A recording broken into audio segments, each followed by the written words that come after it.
Welcome to Prince Shorthand House, exercise number 7 and 8, progressive monthly, April 2020, 160 words a minute. Ready? Start. Some people have talked about a big bilingual state, and for my part, I welcome it. I do not mind if Bombay is a city state. I do not mind if any chunk of territory were to go from one side to the other. Maybe there is no sense of provincialism in me. I regard economic and geographical factors as more important. But the thing that is really important is how linguistic minorities are to be treated. Boundaries are bound to overlap where you might draw them. There are bound to be bilingual and perhaps trilingual areas. How then are linguistic minorities to be treated? The House will remember that the Commission's report there is a special reference in the concluding chapters to certain measures, certain protection, certain precautions, certain assurances, certain statutory provisions in regard to the linguistic minorities.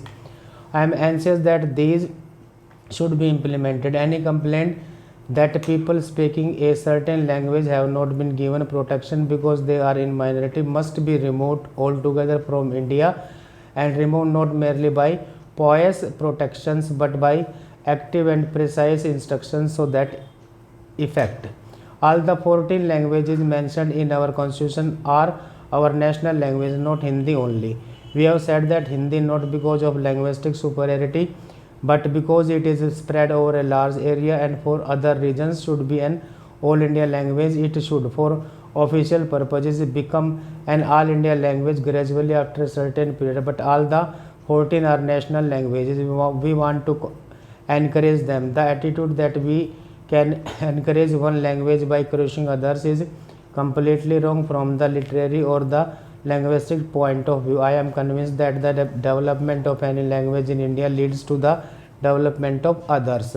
I feel that any kind of application, letter or petition that is presented to court can be done if any of the 14 languages of India, and no court should reject it. If that is so about every language in India, it should be so especially in regard to the actual languages spoken in a certain area. They should be given official position in the area in applications and other matters. After all, government issues notices so that they may be understood not with the intention of encouraging or discouraging a language. A notice misunderstood is useless. It is of the utmost importance that in building the future we should develop an all India outlook. The provincial outlook is not going to pay the province, much less India. I may come from Uttar Pradesh, my ancestors might have come from Kashmir, but I consider myself an Indian. I feel that I have inherited every great deed and tradition of India from Cape Cameron to the Himalayas. Sometimes comparisons are made among people of the various provinces. The people of one provinces are supposed to be brave, yet others are believed to be businessmen and some others to be entrepreneurs and so on.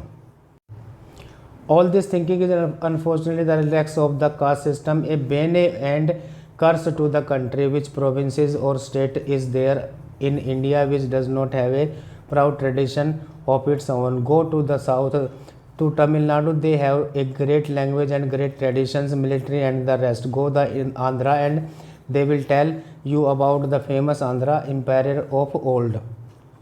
I inherit all this legacy. Do you think that I can confine myself to the city of Allahabad, although it is an ancient city because I was born in Allahabad? I claim to have a right to the glory of every other part of India. Everybody knows the vital part Maharashtra has played in India's history, in military achievement, in scholarship, in literature, and finally in the struggle for freedom. The Maharashtrian or Gujaratis or the Tamilians do not require protection. They are big enough. The people who do require protection are our border people. Geography has made India what it is with the Himalayas and the seas protecting it. Whatever internal divisions and dissensions and conflicts we have had in India in the past few thousands of years, the concept of India has remained. The concept of India, Bharat or Hindustan has remained and has kept us mentally together. Such a concept did not perhaps matter so much in the old days, but the concept of unity does not matter today when we must be integrate not only politically but emotionally and intellectually. It is painful how in the last few months we have displayed not to ourselves alone but to the world that we are not integrated in our minds and hearts. Even if it is considered that the government of India has committed a mistake, it will take time to change matters. You can of course change the government of India, you can change the decisions, but remember above all that we have to preserve Indian injured in any matter for the future generations. Stop.